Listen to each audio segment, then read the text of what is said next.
C'est une suite d'un projet pilote qui a été lancé l'an dernier, où nous avons mis déjà à peu près 800 huîtres dans un port voilà, de plaisance, hein, pour pouvoir tester en fait la capacité naturelle de bioépuration d'un port pollué par l'homme.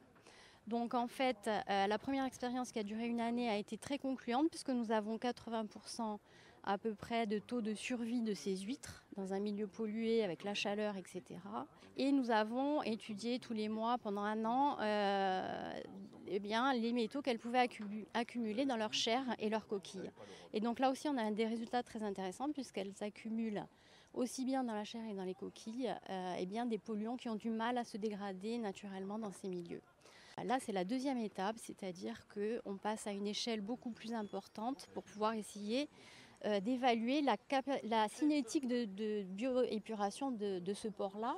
Donc en fait, on a estimé qu'il fallait 120 000 huîtres par rapport au volume d'eau du vieux port de Bastia pour pouvoir évaluer et dépolluer ce site en une semaine. Donc en fait, on va tester réellement si c'est bien ce qu'on avait prévu. Et puis surtout, on va étudier pendant 3 ans.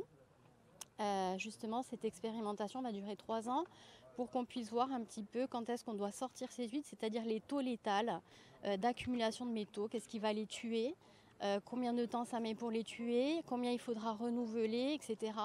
Et bien, pour avoir des méthodes à pouvoir transférer sur d'autres ports, justement pour bioépurer en cas de pollution accidentelle, mais pas que, hein, et également pour des ports qui veulent avoir des labels environnementaux.